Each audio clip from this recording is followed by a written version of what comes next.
asikho delusional awungitshele ngempela uma ngabe kuukuthi umuntu hey let me withdraw izinto ezenza ukuthi umshado uhlezi ubunandi yebo lonto le ukuthi uma ngabe uhusband kuukuthi ngempela ukhathele penis massage on its own can relax a man. You take oil ukhipha ena into kababa ipenis, you understand, udlala dlala ngepenis kababa a relax aqonda bodla lali. Ivangeli my balance mazihanjwe eziseminars kungashunyayelwe esimeni esemina kuthethwe ngeissues ezi affect umtshado phangelani bodada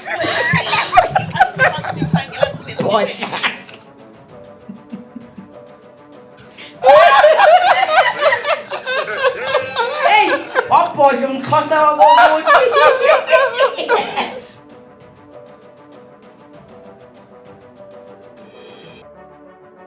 Yes, sanibingelela bazalwane egameni lika Jesu.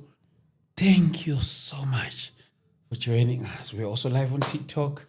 Njengoba sikhuluma lapha kuyimanje. Yes, sanibingelela nonke bazalwane egameni lika Jesu Kristu waseNazareth. Let me see abazalwane abakhona lapha ku TikTok. Ngicela ukunibona bantwana benkosi lapha enikhona lapha ku TikTok. Yes. It is about to go down now. It is about to go down. Iphethe uMadlamini. Sinayela namhlanje. Sivakashele. Siyabonga kakhulu bafowethu. Thank you so much. Sike saba nama episode amaningi la besikhuluma ngezinto nje beyihlukahlukene. Ezithinta the body of Christ njalo njalo. Ezithinta ama issues nje enzakalayo emasontweni. So namhlanje ngazi nami sizokhuluma ngani. Kodwa sibondo sayekwa. Sibondo sayekwa. Angithethe lithuba ngimamukele and then before that ngiyanibona nonke bazalwane lapho. We are not used to ukuthi si stream episode esuke sibana sisuke si stream live but ngiyanibingelela nonke. Ngiyanibona naphala ngonke bafowethu. Ngiyanibona nibeke ne drink sometime umfundisi nixoxe nibuye nithi qabu. Yebo. Beautiful studio. Thank you. Hi Mrs. Mia. Oh mama sekubingelela. Thank you so much mama. Sanibingelela nonke kakhulu bafowethu kakhulu. You looks good people of God. Thank you. Siyabonga kakhulu bantwana benkosi. Namhlanje ngivakashele uConfi uMadlamini. Right? Si right futhi sanibona. Si right. So bona amalangeni bakho bonke eGoli eCape Town, eKZN Bloemfontein, yonke indawo ngiyanibingelela. Unane voice yokucula. Kunoba ngomsindo. Ngale. I don't think uzosiphazamisa. Yeah. Unane voice yokucula. Nilinde nthandaze. Nilinde nithandaze.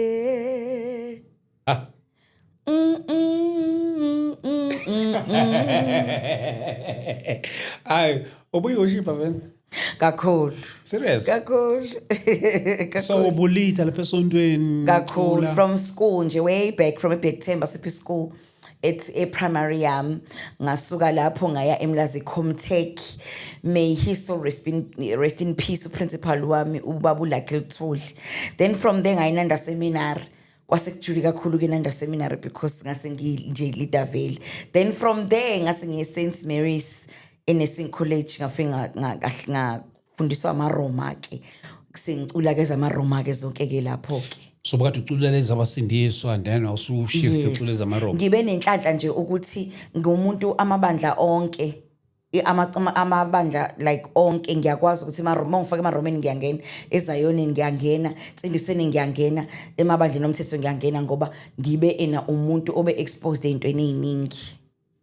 Uma kuuthi le episode uyibuka nomntwana omncane ngiyakucela ukuthi mhlambe umxoxa hamba yolala because lama episode asuka kaso ikakhulukazi mangisuke ngiphethe uConfi uyinke ngabe lo muntu lona ngicela ukuthi uxoxa ingane zami zolala. This episode is not good for people who are under the age of 18, it's good for people from the age of 18 upwards. So please, bantwana benkosi, siyacela kakhulu. By the way, this is a Christian platform. Siyabonga kakhulu, and thank you so much for joining us. Egameni likaJesu. Madlamini. Yes, baba. Kuningi okwenzakalayo la ngaphandle. Yes. Njengoba ezinye izinto zenzeka siphila esikhathini yabona kudala wawuthi mawukholwa bekure ukuthi insizwa ibe nentombi. Yes, true. Bekure ukuthi insizwa nje mayikholwa Yes. ibe comfortable ngokuthi nentombi. Yes. Back in the years. But manje umuntu semana aba comfortable nje ngokuthi unentombi futhi ngabi yodwa. Yes. Zize zibe more than that. Yes. 2, 3 upwards. Gcina sekuyinto nje ino. Sekuyinorm. Yes. Akusathusi. Kodwa futhi at the same time kugcina futhi kube sengathi kuya understandeka ukuthi unentombi Esebandleni. Yes. Sithuswa ukuthi ke manje ugay. Okay. Sithuswa ke manje ukuthi ugay. Yazi ngizama ukubuyisa emlandweni kudala. Oh, okay. Dala nje nawe wawuyilahla ngoNembeza ukuthi Yes. Yes. letha lona ukulala. Yes. Ukuthi nje unentombi. It's true. Uma ubheka mhlambe yini le esiqede lento yokuzilahla wena ngoNembeza uma uzibona ukuthi wenza into wrong. I think from the beginning yenzeke ngendlela engekho right. Eyokuthi sitshela ukuthi sizocindezela imvelo ngenxa yenkolo. Ngifuna ukuthi sibe fair ukuthi dating noma ukuqoma akusona isono. Kodwa ngenxa yokuspreada kweintshumayelo umuntu enza into esebenzela yena kwagcina kuchitheka information wrong. Indaba yo mission approach ngoba naku one man failed ukuyiphatha kahle, because if you uma ngabulalela yonke lemithetho le umuntu uthi akwenzeka ukuthi just because they failed bona to conduct themselves, then you end up making it biblical kube ngathi ku wrong manje ukuthi umuntu mangabe ethanda intombi uyayishela ayiqome kushadwana. So because one man failed ukuthi uma ngabe eqonyiwe intombazane ahlale nentombazane beqomene bazana kodwa bebe bengalali kwase kube ngathi into kaWonke wonke. Into edale yonke lento eyokuthi ireality check isiyenzeka ukuthi vele kwaqoma akukho wrong uma ngabe ukholwa, into wrong eyokuthi enakulalwana. Hence ke abantu bagcina benzela izinto emakhoneni ngoba imvelo ithatha icourse. And another thing mhlambe lento esikhuluma emini ukuthi izoshaya lento yokuthi senze engathi lento yemvelo siyayicima ngenxa kaNkuluNkulu. Yiyo lento endapha simasturbate emakhoneni. Yiyo lento yenza ukuthi sisebenza ama dildo emakhoneni. Yiyo lento egcina ukuthi sidle amakhosikazi abantu emakhoneni. Yiyo lento enza ukuthenga ama vibrate emakhoneni. Yiyo lento egcina sekwenziwa ubutabane emakhoneni. Yabona, simply because abantu they become more comfortable ukwenza izinto emakhoneni than ukuphuma out ukuthi no ngiqome umfana wakaDlamini kukanjalo. Ivangeli lafundisa abantu ukuphila impilo eyamanga than impilo ereality ukuthi mina ngihlulwa ukuthi. 2, into edala ukuthi saphaze isono kangaka eyokuthi akusahlambululeke endleleni. Abantu bayakhuluma ngabantu.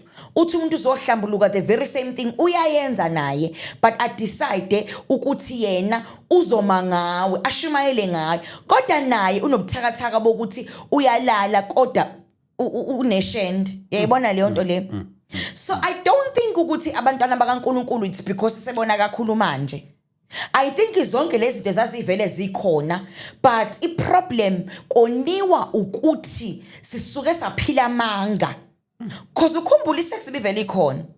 Lesbianism and gayism bivele ikhona. Drunkards abevele, alcohol was there. Cheating was there. Nangu David echacha phezu kophahlwa lengu ebona unkosikazi umuntu namabele but wahala. There was cheating because he was married. Ayikho into efikayo manje.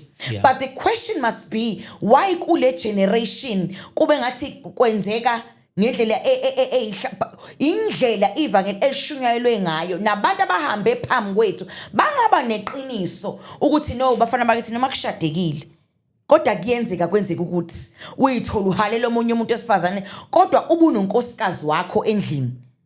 Kuyenzeka uthi uhlezi noNkulunkulu umusha kodwa uyithole ushaya indlwabu. Kuyenzeka uthi endleleni uhamba ushadile uyithola ulala nomunye umuntu.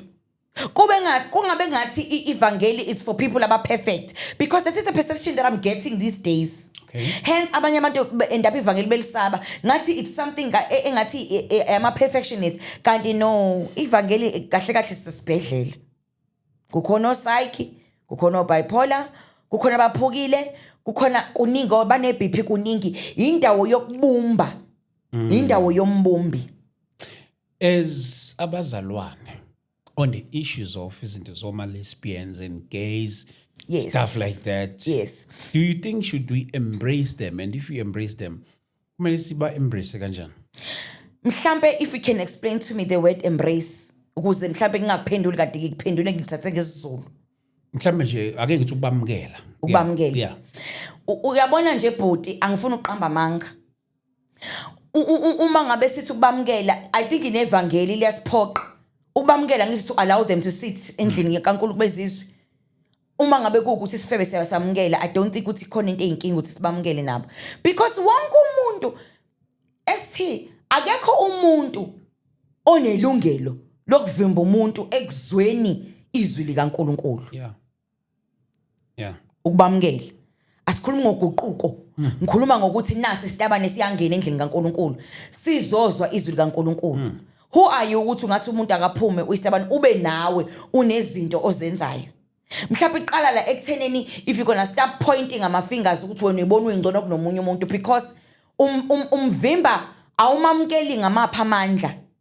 Sikhona mhlawumbe iscripture sithi enabangamukelwe. Yeah. Because nokuthi how do you fight into engazange ziqale manje. Mangasethiwa nje wenza icampaign yokuhleba ungagcina ufike kephi? Because ukuhleba into evele kade yabakhona. Uyayibona le nto akekho umuntu ongenalo ilungelo ongekho entitled ukuthi ezizwi likaNkulunkulu.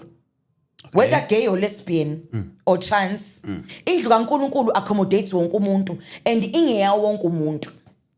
You once dealt with the issues of pastors. Yes. Who are gays. Yes. Bakhona ukuthi baphumele obala. Yes. Abanye into abaphila nayo Yes. ukuthi mhlambe baphila bazama nokuyisuppressa lento kodwa manje. Yes. Thothi akwenzeki the way abacabanga ukuthi mhlambe ngenzeka ngakhona.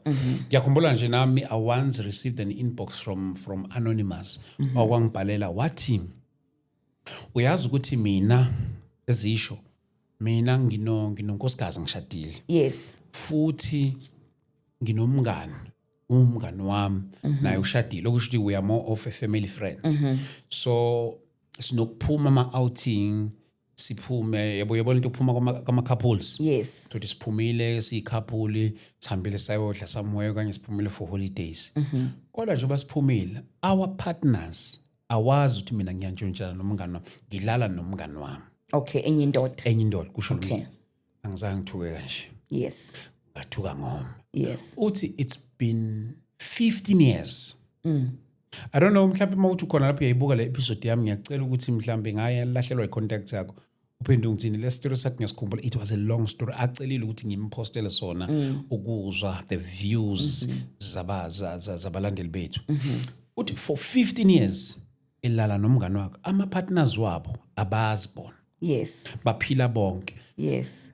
Since wena ukwadila nalento le futhi nayo ukudila nalento le uthothi mhlawumbe abantu uma umuntu ehlaselwe yilento yobugay angazi ngayibuza ngayiphi indlela kokunye ukuthi mhlawumbe uzama ukuyivimba ngokuthi ashade. Yes. Omunye mhlawumbe uthi uzama ukuyivimba ukuthi agcine seneyintombi ehlukahlukene kodwa ilokhu ikhona. Mhlawumbe ino experience yiphi ezinye izinto okwa encounter nazo malungana with gay pastors. Yes. Bengithi mina mhlawumbe sizoqala la ekutheneni mhlambe abazalwane bangibuze before judging ukuthi why as a sister ngidecide ukuthi ngigwaze lendlovu egcwele inghle. Yes. Number 1, gayism and lesbianism baba is in the house of the Lord. Angiphinde lokho. Gayism and lesbianism is in the house of the Lord. Mpilo, philwa nayo. Pastors are having sex with other men. You understand that? And as ngijela nabo ngixoxa nabo, I even discovered ukuthi we do have women that are after 9s. So lento is in the house of the Lord. You find worshippers. Okay. Yabona, uthele nje umfana nje xuma kakhulu kanti kune problem enga-addresswanga. You understand? Into ekhona. I-question ifanele ithi ke njengamanje njengoba bekhona ikuphi singakwenza ukwenza uqwashiso because bakhona. Okay. Angithi uma ngabe kune spread yento ethize kumele ukuthi kube noqwashiso olukhona because sekunento esiphila nayo. You understand? Because they do it. Okay. And the sad part is that these children baga LGBTQ ba end up ba victims of people abasenkonzweni abasindisiwe. Abefundisi. Ama leaders. Bathi beshadile benamakhosikazi bayolala nalabantwana because bayazi ukuthi ke bazibaba expose. Yayibona lento le, something very sad because at the end of the day ababa protect even sexually aba condomize abanjani and nabo vele balala nama partners amaningi.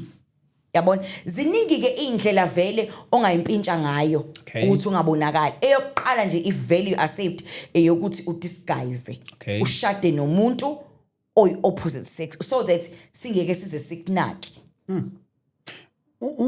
Uma ngike ngaba kulento kulula yini ukuthi mhlambe ngashintsha ngicela sengishada nomuntu esifazane completely ngibe indoda nje. Mina but I believe ukuthi ayikho into ehlula umuntu mangabe seyitshelile yazi. Yeah. Or if kukuthi you are a Christian you feel ukuthi ena being gay kuyisona mangabe ukuthi ufuna ukuyeka phela into ehlula uNkulunkulu. Mina nginaleyo belief nje but ukuthi into engaphathwa komthunzi welanga nje ayikho ehlula uNkulunkulu. Phela remember ukuthi it's a lifestyle. Yonke into ofuna ukuyishintsha empilweni yakho uyakwazi ukuthi uyishintshe. So njengawe nje umuntu esifazane. Yes. Kulula kangakanani ukuthi ungashada nomuntu kade igay? Is it acceptable? Mina like on women's nature. Ngeke bhuti mina ngithathe le risk. Ngeke mina bhuti. The reason why mina personally ngeke ngisakwazi ukuthi ngisebenza ngabo. I'm surrounded by them. You understand?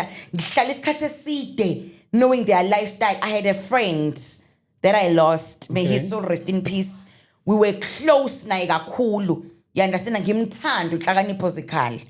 Yonke into kimi. And ngagcina sengifunda izinto. Ekushoneni kwakhe ngaye esikoleni ngahlala phansi ngathi no, I want to know this thing.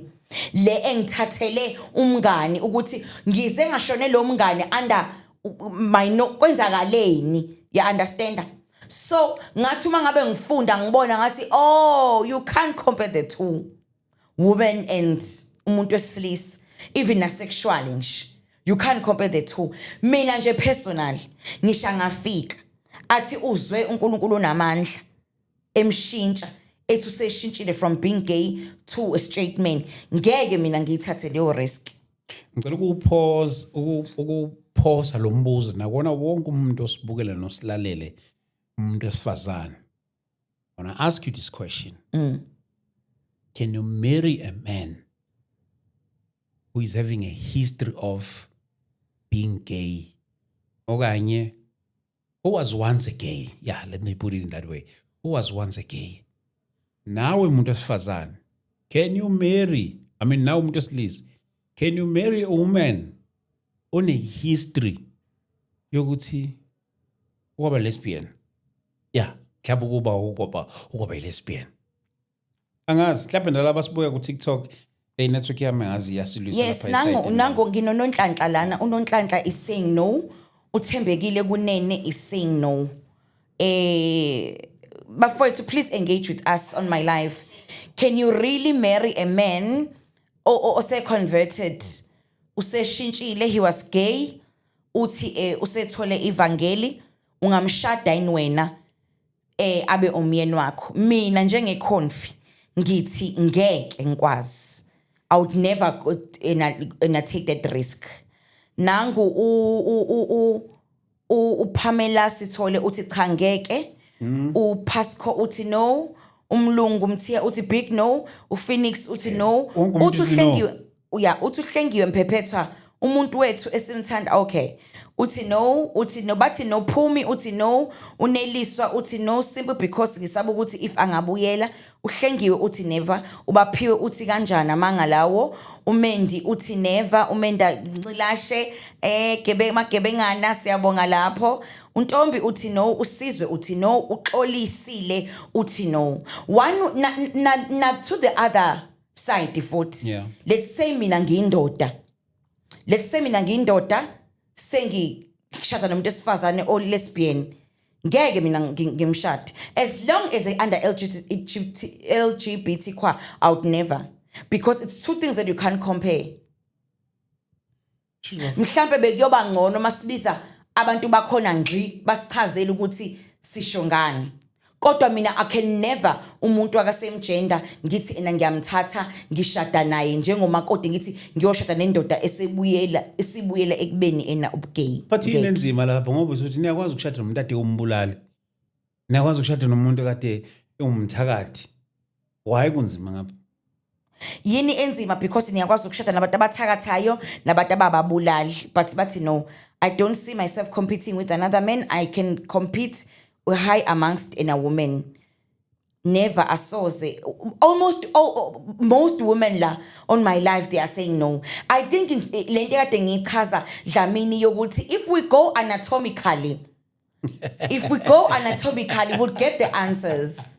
We would get the answers really ukuthi the vagina it's inyama yakhona viable inyama, but ngale it's more tighter, it's more warmer, it's more hotter, it's more angazi ngizothini nicer anatomically. Lo muntu uzohlezi efuna something better than mina, yabona.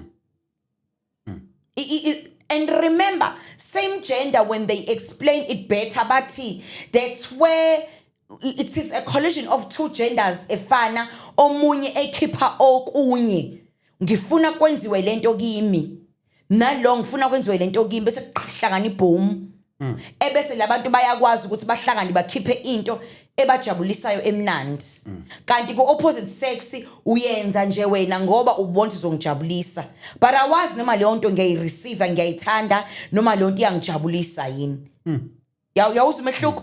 So it's a risk that I can never take. Mina ngisho ngabo bhodloza izambulo uthi raba khashanda ngeke mina ngishade nendoda ethi isisindisiwe siphumile ena ubugay. It's a risk that I can never take. Ekade umbulali? Yes, I can. I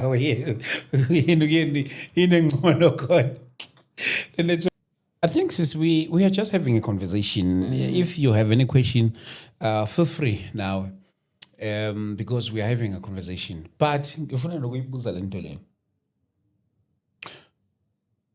Umuntu esifazane, mhlawumbe nakubantu besilisa. Yes. Umuntu othi hayi mina mhlawumbe ngingamthatha okade lesbian. Ungamthatha umuntu. Okay, noma mhlawumbe ake ngiyibeka nje. Usho ukuthi lento ye history ukuthi umuntu uphuma phi na umthelela kwimanje lomuntu. Omkhulu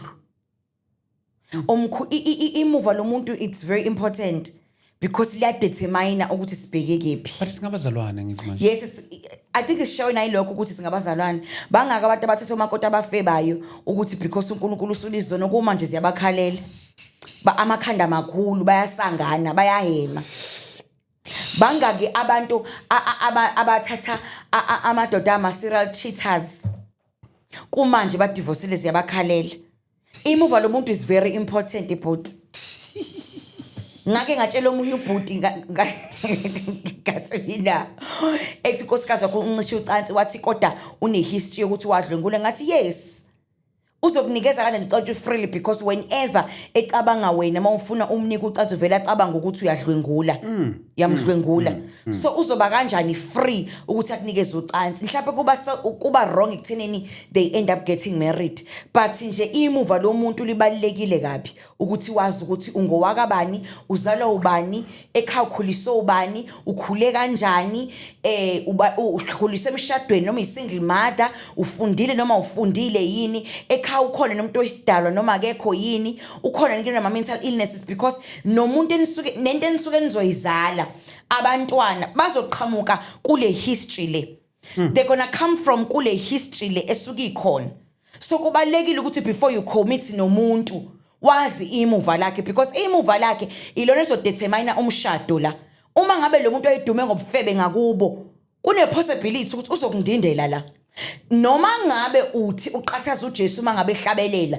noma ngabe isipawupete esihle kangakana kodwa mangabe kune history yobufebe kune possibility ukuthi buzovuka ubufebe la ngaphakathi and bayazi esengike impela ngakhuluma nabo buvukile kumanje because ngeke ibhube esususa esiqiwini uyolihlalisa ena ebish uthi alihlale nabantu buzovuka ubhube esibaluthi kodwa mina ngibhube bese liyasuka lidla abantu Shouldn't sikholelwa kahle kahle kushintshela komuntu. Siyakholelwa kushintshela komuntu kodwa phela asikho delusional. Yiyo lento eshabazalwane. Okay. Asikho delusional awungitshele ngempela uma ngabe kuukuthi umuntu hey let me withdraw. Kodwa nje into like ukuthi thina abazali abasindisiwe angazi ikhona kodwa ebuye uplug kungenzeki kahle ikhona into ebuye kungenzeki kahle angazi because umshado it's a commitment kusuke kuzohlalwa la kuzokwakhiwa abantwana la you can imagine umuntu one history nokuthi phela izinto ziyijini ziwukhondolo you understand I was about to go there. Ezinye izinto ziwukhondolo enadlamini. Yeah. Yayizwa angisho ukuthi uNkulunkulu akamjika umuntu. Yayibona leyo nto le. Kodwa lwamkelelo lukhondolo uma ngabe ingane isishintsha abafana la kwakho because uthatha unina. And wesuma ngabe lesi singabreakwanga. Kungenziwa inhlambuluko yonke leyo nto le.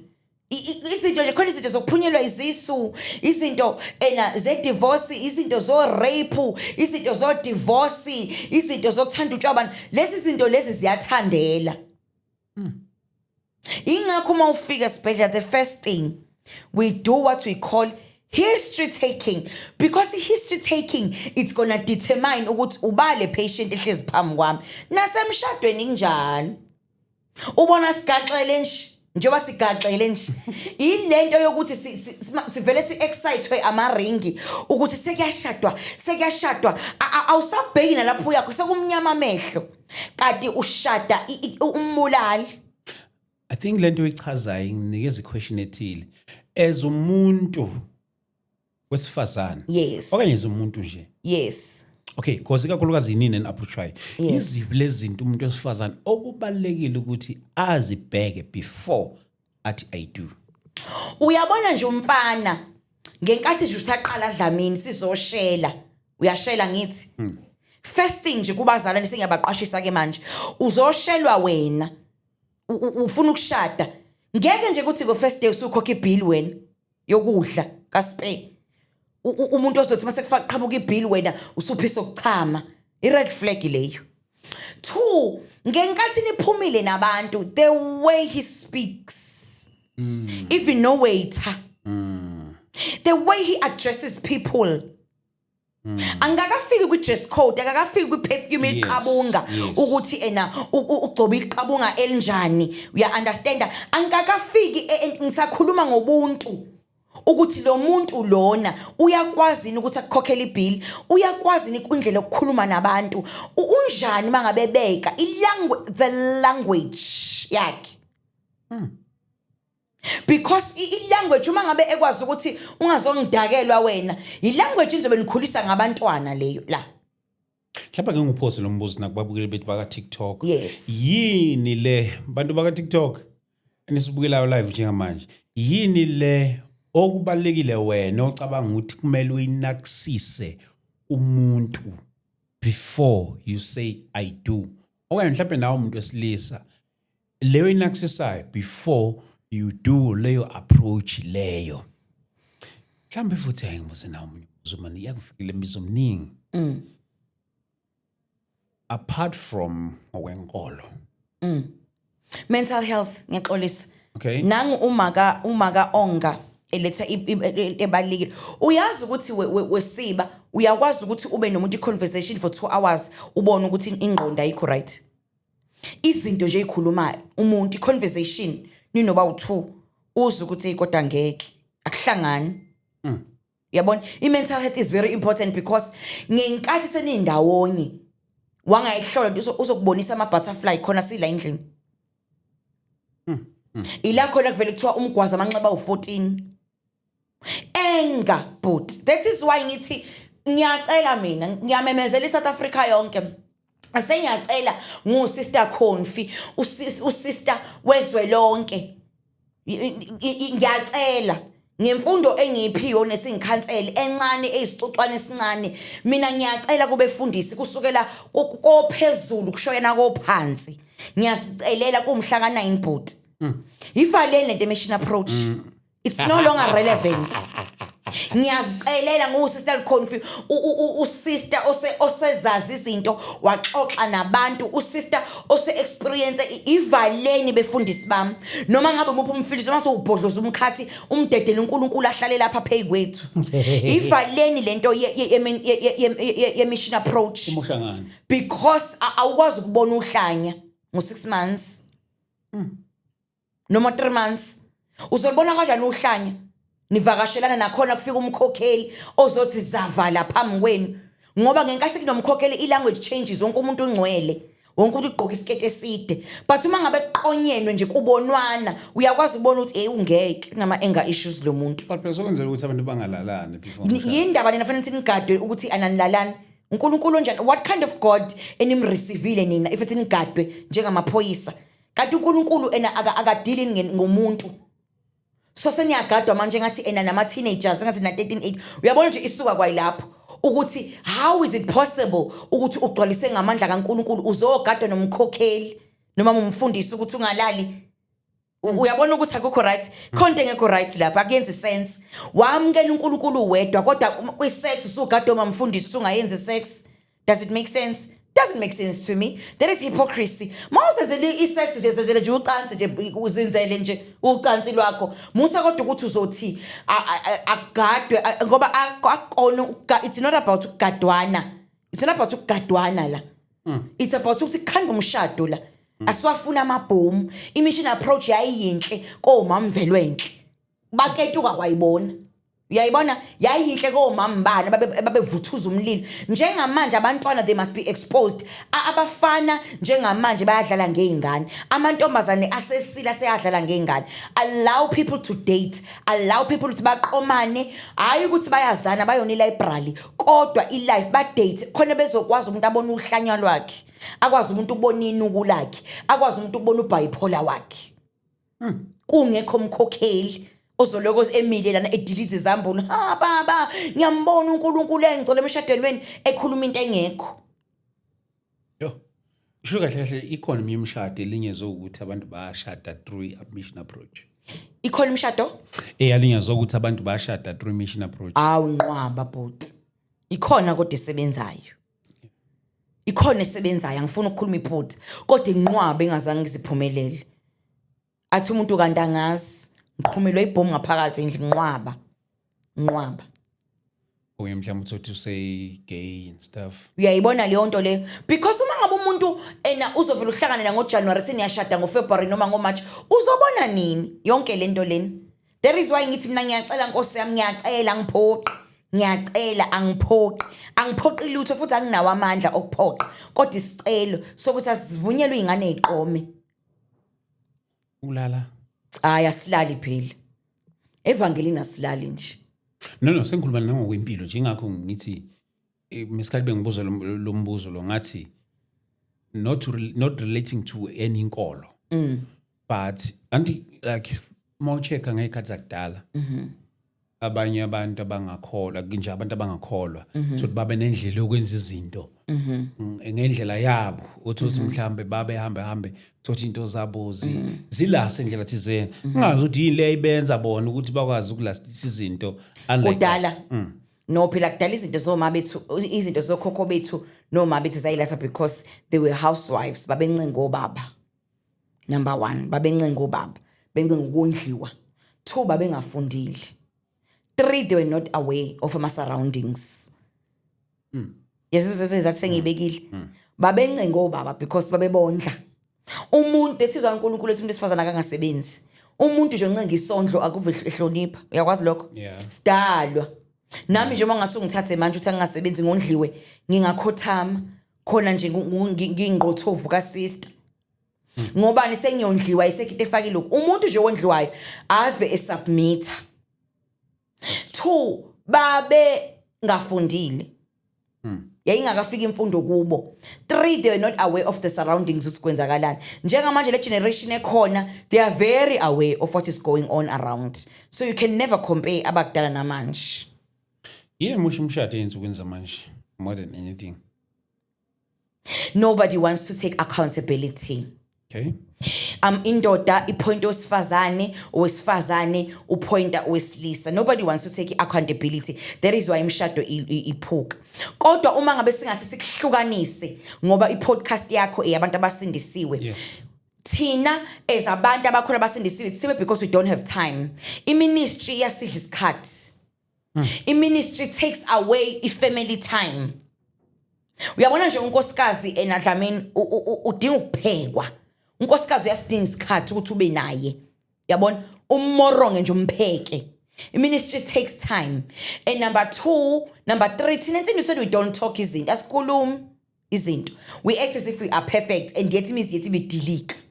Yabona bese kuthi number 4 ke more than anything into edale uqhiphuka kwemizi insindisweni ubufebe. Akubufebe uNkulunkulu wami angibazi ubufebe obunjena akubufebe weJehova akubufebe angiyazi into enjena lokungazalwa lokhu kufeba wena oshadile kufeba wena ongashadile wena worshipper wena akubufebe. The house of the Lord is just too dirty, hence ko affecteka nabantu abarongi.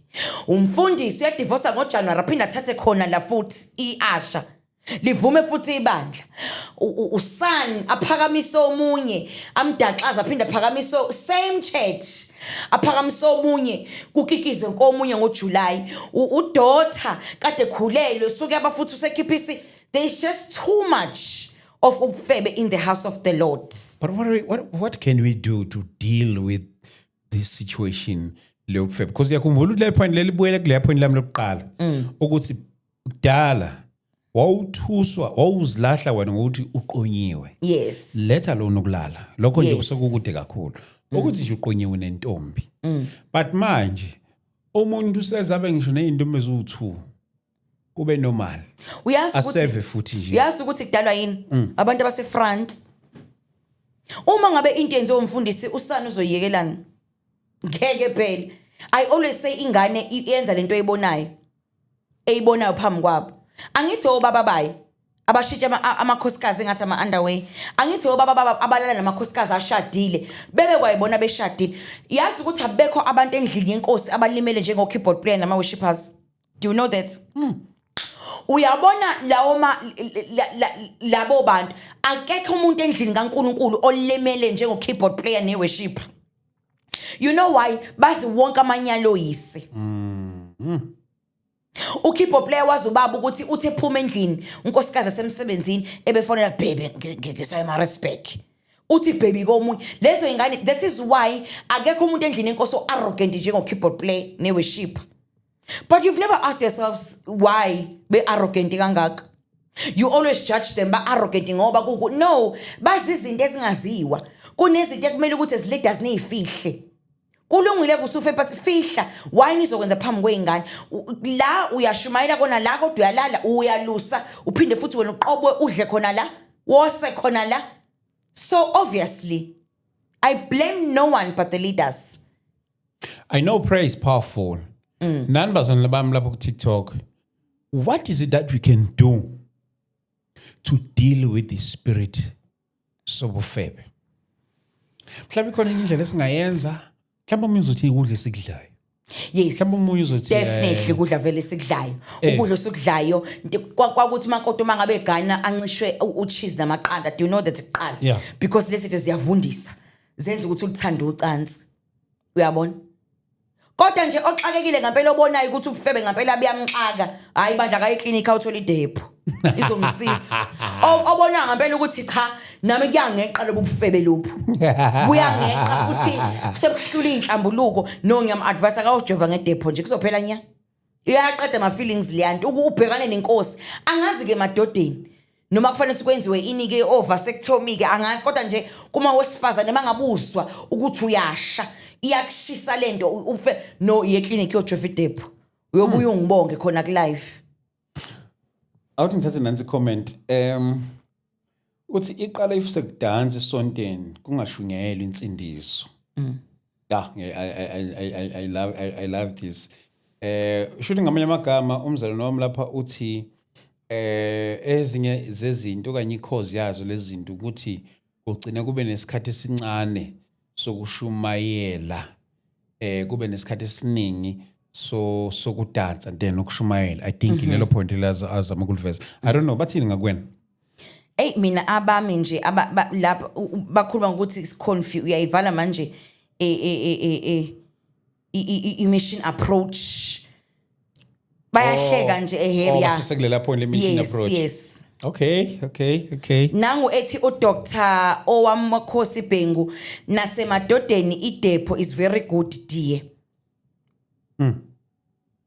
Uthi akuvalwa isonto ukuze sigweme ispirit sofebe ngeke badaka ukuthi sivala isonto.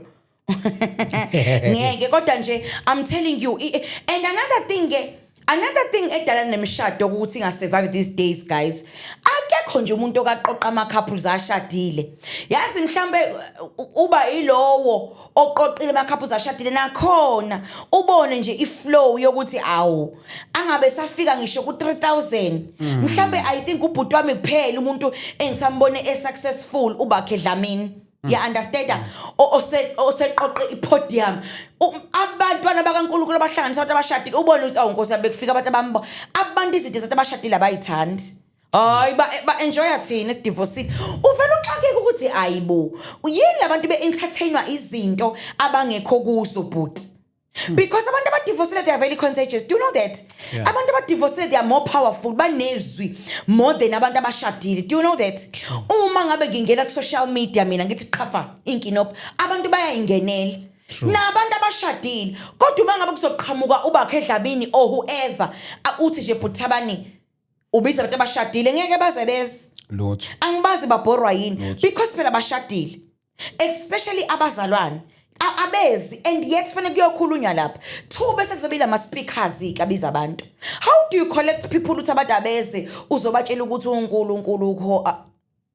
Why guys ini masenibiza usune opportunity yokuthi ubize abantu beze kuwe njengoba nje LGB nje ingibizile. I will use the opportunity ngishayikeja phansi ngilime sebekubizile abantu bakuthemba wakhipha ipost usuyobhodloza umkhathi lapho utshela abantu ngoNkulunkulu abantu bayamaza uNkulunkulu. Guys, people know God. People read scriptures.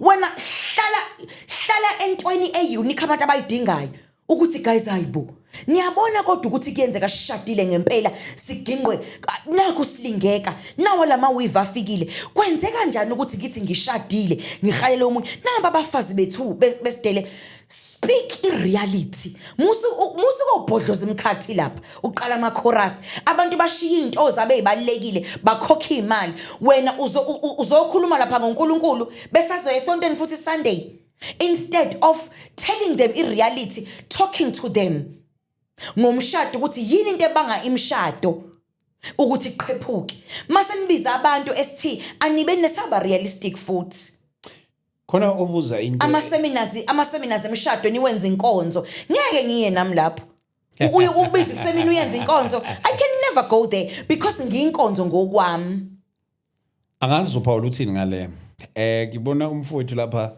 ngiyambona lapha umfowethu esijwayele ukuba naye lapha ku podcast uthi yes Kodwa nithini ngalena yokufundiswa umuntu ongashadile akufundisa ngomshado. Uthini ukuphawula lokho ngale? Andy uyazi ukuthi ukuthi akabanga specific ngoba ngizothi ngiyaphila kade mhlawumbe nami uyangigudla lapho because phela ngishadile. Cha phela wena ubuya khona.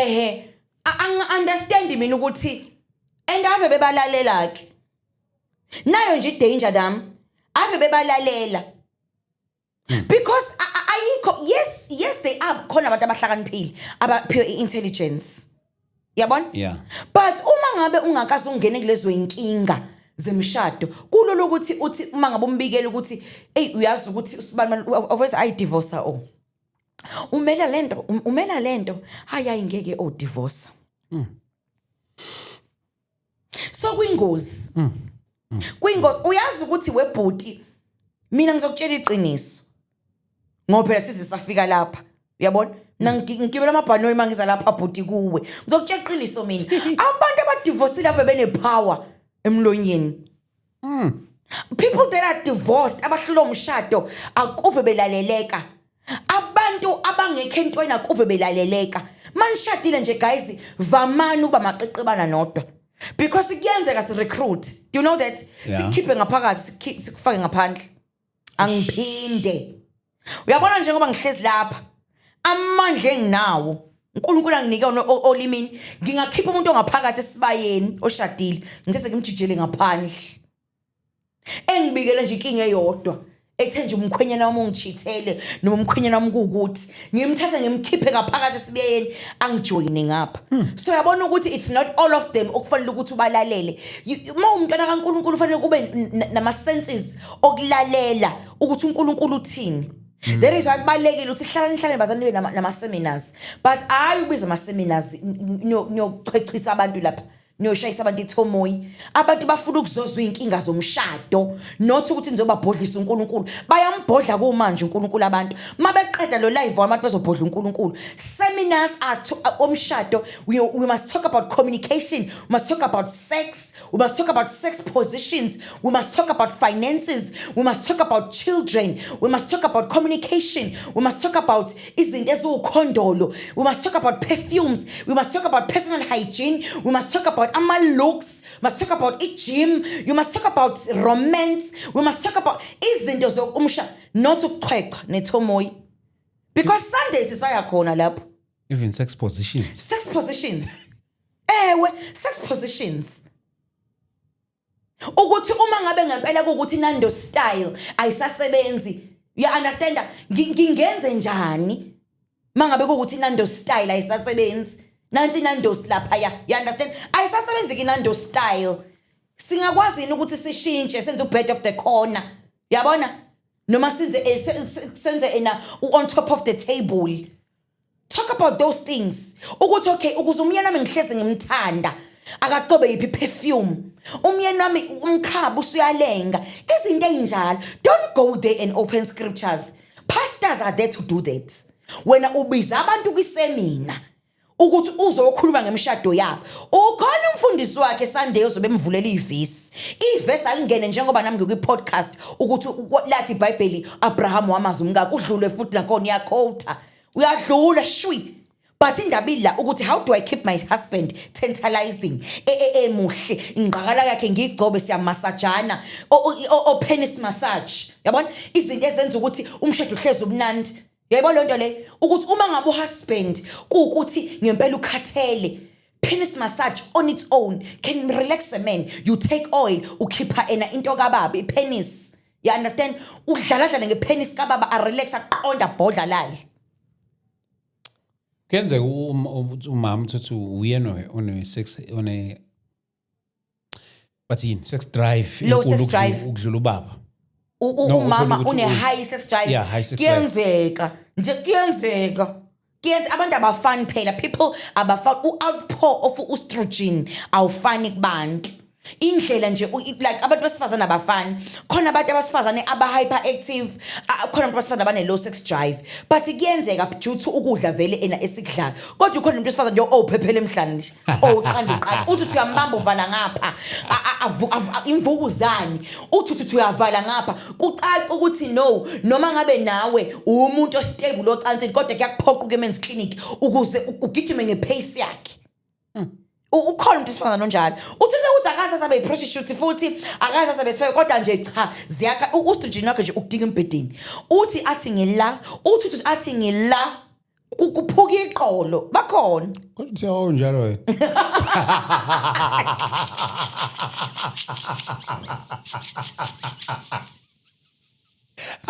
ukhuluma ngento ayazi mina kwaze kwathiwa nginamadimoni kwathiwa nibangaki ula kwathiwa nibangaki ngathi hayi cha kuyaqala ke lokho umuntu engisuse ekhaya athi umuntu nginamadimoni engikhiphe kithi umuntu engikhiphe kithi bese ethi nibangaki kanti ngathi kithi ke lila wathi kahle umthetho wakho kwasiqopha imovie ngathi kanti yini ngisukele ekhaya kanti mawususo complain kangaka wathi kanti siqopha imovie kodwa usukele lona wena kwakunjani kade usukele ilona ucansi nangisukele ucansi ekhaya nangisukele kanti ngingadele obhuti bami ngidele uma wami ngimthanda kangaka ngisuke ekhaya ukuthi sizobukana nje hayi ngamane kuyeke school out ngiphinde ekhaya serious hayibo ngisukeleni kanti yini into ukugana kade what is the purpose okugana bakwethu because phela kube siyazula no bhuti bethu besina no bhuti bethu ukugana phela kungaki ngesex ukugana uqola uthini kungani kungenkonzo cha nothi inkonzo ukugana awuchaze bhuti ngizokuchaza kanjani ukugana ukugana kungento yokuthi sizokhanda umndeni not per se ukuthi sokhanda umndeni ngeingane kuphela kodwa even nangathi uqobo ukugana la kahle kahle sizokhanda ifamily it's God's institution it is not about only sex usilahlile bhuti usuvela uyicontradict mangabe uthi kuzokhanda ifamily ikhandwa ngesex ayikho ifamily ofika ufaka ioros namanzi ugoqoze enkomishini kuphuma ifamily ukuze iphume nje ziyocansini sex le bafowethu aningiphendule lapho ngabe umshado nje ongenalo ucansi uma ngabe umuntu enoshukela aka report kwi-inbox ku Sister Confi amrefer men's clinic uma ngabe umuntu ene-CA ene-cancer akenze urban or radiation abengcono uma ngabe umuntu secaca ukuthi ubaba usedeclare udokotela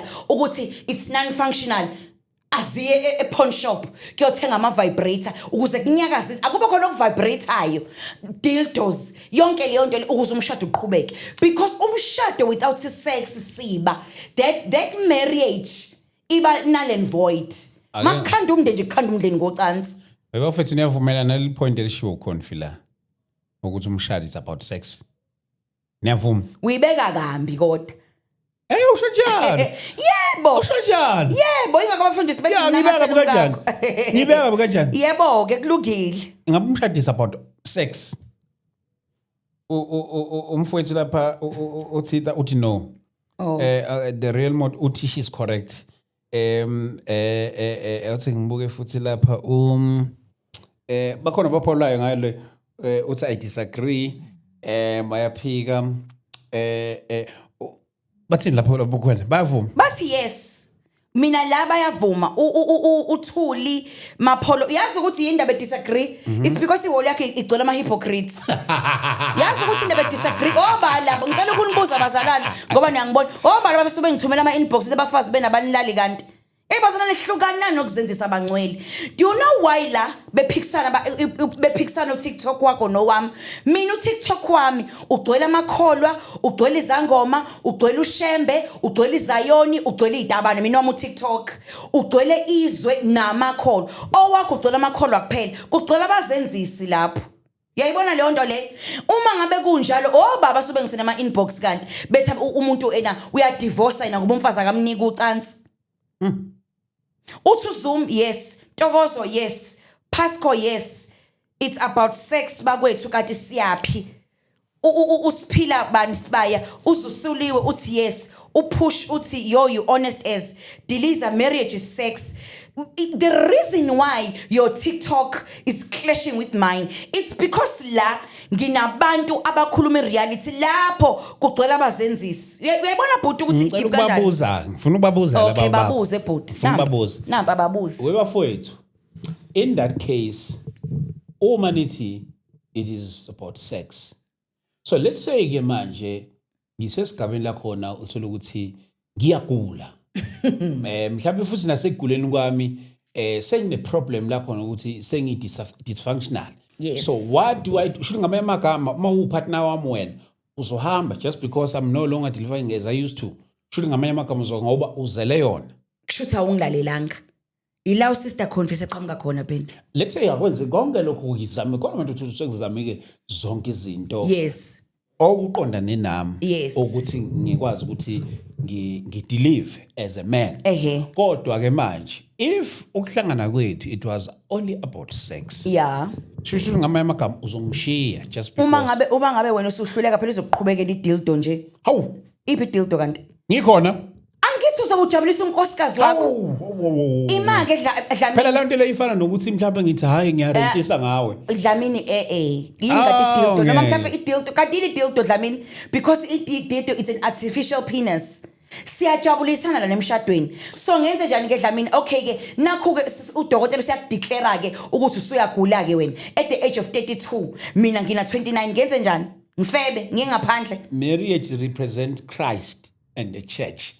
Azizwe zami. Azizwe zami. Umshado uveza uKristu. Uyisifuziselo. They've got a very funny way to show it. Oh my God. Uyisifuziselo. Uyazi ukuthi ngabe ngcono ukuthi lento abayibhalayo iyahambisana nabayenzayo. Ngabe ngcono ukuthi leyo comment leyo iyahambisana nento abayenza because uyabona leyo comment leyo it's the very same people abalala nabafazi babantu ngaphandle. Uma ngabe ukuthi umshado wakho uqansi lu absent but noma singeke size sikubeke ngembaba ukuthi umshado phela uqansi kuphela you understand kodwa uqansi it's the main thing emshadweni. Should when you fail ngokoqansi ezindoda akube khona imizamo esizoyenza medically yokuthi umfazi wakho aqhubeka jabule uneminwe mos kuneminwe kunama dildo kunama vibrators but khuluma izinto zoma dildo ngithi anti dildo yini ile umfuziselo we private part umuntu esilisa right? Yes bantu besilisa abakhona khona la ungakuvuma ukuthi umuntu omngakho in your presence asebenzise idildo. Ngicela ukunizwa nje bafowethu niphawula honestly mhlawumbe nalapho futhi mawuthi bakhona babuya honest. So and ngicela ukubuza le question sishadile mina nawe njengoba sishadile mhlawumbe wena ke dysfunctional sexual mina yes as umuntu esifazana ungakwamukela kanjani ukuthi mina bese ngihamba ngiyothenga umpopayi? Angithi Dlamini ngifuna ukuthi ungangilahlekeli. Ngifuna ukuthi umshado ungapheli mfana kithi. Understand lana. Asikho isidingo sokuthi umshado uphele ngenxa ukuthi sex ayisekho. Kodwa sisenawo ama means ukuthi siqhubeke sijabule nakuba kukhona umuntu odysfunctional. So yini into ezongenza ukuthi ngibe selfish ngoba phela nakho manje sekuthiwe nginenkinga mhlawumbe ngife isigezansi akusanjani ngoba kumele ukuthi uqhubeke ujabule but imini isekhona uPapayi ukhona sijabule embedeni kube mnandi.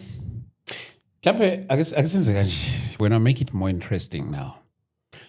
Awufaka abantu abayi2 just one after the other, just one officer yokuphawula and sifaka panel. Yeah, just one nje uwamukele just umuntu oyi1 lapho onga request ofuna ukusho something. Okay. And then you'll put your phone by the mic. And if you're here as well, let me turn this camera. If you're here, ufisa uPaula, ngiyacela request lapha, then sikufake khona la. We are shooting a podcast. Ngiyacela guys, ngicela ukuthi sibe ne-order ngicela ukuthatha ipanel. Sicela ukuthi sithathe ipanel la. Mhlawumbe ungafaka one person. Okay, ngicela ukuthatha 2. Okay. Okay. Yeah, mawufuna uPaula nje, you can join. We are shooting a podcast, and this podcast nayo isazodlala nayo ngelanga layo. Okay. So yes. Yes, Sifiso, sicela ukukulalela. Yeah, mnyusi mic.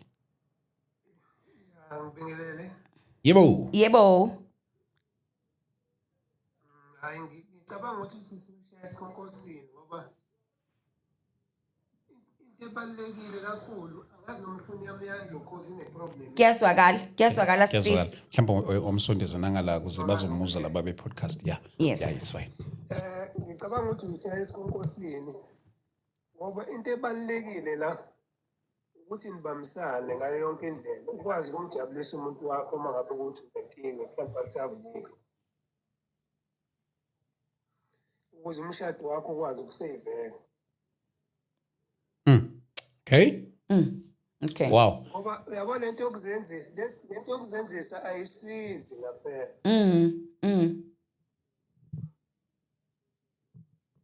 Okay. Angazi noma ifoni yami iyabheda yini. Kuyazwakala. No, uzokale kahle kakhulu baba wami. Sizokale kahle kakhulu. Okay, angiyabonga kakhulu. Thank you so Thank much you. baba. Thank you so much. Thatho wakho baba. Thank you so much.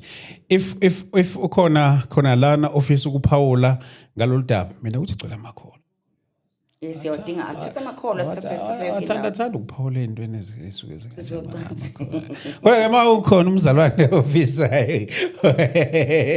ukuphawula kulento le ngiyacela a request just nje simfake kula we are shooting a podcast angithathe nangumfowethu o request la njengamanje sizwe ukuphawula kwakhe.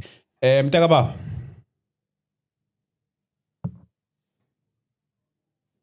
Bona Dlamini mfowethu. Baba wami. Injani? Ngomusa wenkosi siphilile singezwa nini? Yaphila nakomkuhle nokho. Yes sir.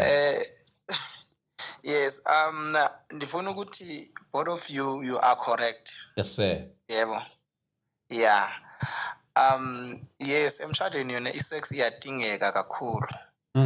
As well as andifuna ukuthi isex like ngathi into number 1 like ayikho enye into other than yona like ngeke ume umshado without sex Yes. on the same time yebo. Yes. Yeah, like I get your point, Mr. Dlamini, xa usithi if kwenze komnye wethu alimale and then what happens, umshado uyaphela. Yebo. On the same time usisi mesithi without sex umshado ungaphela yabo. Like ngifuna ukuthi both of you are correct. Masingajongi one side like ngathi elgasisili right lona lodwa. Uyayibona njani? Okay. Yeah. Baba wami sebonga kakhulu. Thank you so much for your input sir. Boss. Thank you. Bazalwane. Angifana namuntu esifazane. Okay. Ngicela ukuthi ngicacise before akalokhu nje bazalwane angishongo ukuthi umshado uyaphela mangabe sex ingekho. Ngithe uma ngabe sex ingasekho emshadweni, that is where o sister confi bengena khona. Sesisebenzisa iminwe, sesisebenzisa ama dildo, sesisebenzisa ama vibrator nakhona uma ngabe kunesizathu uhlezi ku wheelchair mhlawumbe usune cancer abanibani or unkosikazi wakho but awukwazi umshado kuphela just because isex ayisekho. Ngoba uma ngabe kuukuthi we don't allow that umfazi uzoqoma nendoda vele izophumela ngaphandle, but singakufuni ukuthi wena awufuni ukuthi komngakho aqome kodwa futhi at the age of 29 walimala hlala ka wheelchair uzoqoma vele. Umyeni wakho awufuni ukuthi athole isinqanakazana kodwa wena at the same time kunama problems ena akho, unless if uchoose ukuthi wena awufuni. Ngeke ukuthi awufuni ukusebenzisa vibrator, awufuni ukusebenzisa dildo, awufuni ukuthi usebenzise iminwe ajabule, then lo mshado uzosurvive kanjani? Ake sizwe nangofikile. Mama. Hayi baba Dlamini ninjani? Sikhona mama singezwa nini? Ngiyaphila. Sibonga mama. Mina baba Dlamini ngithanda ukuthi nje let's not spiritualize everything. If sex was not important, uNkulunkulu bekengeke ayicreate.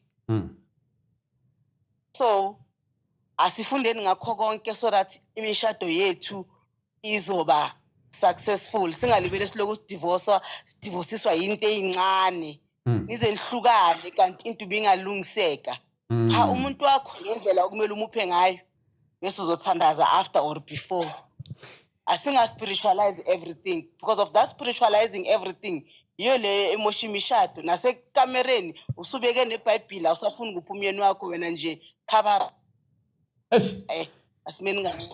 Thank you so much, Mama. Thank you. Bapheni asenzeni Yes. No, thank you so much, Mama. Ngicela sidedele uJK. Ngicela sidedele uJK. Okay. 2 minutes. Okay. JK sikuwe.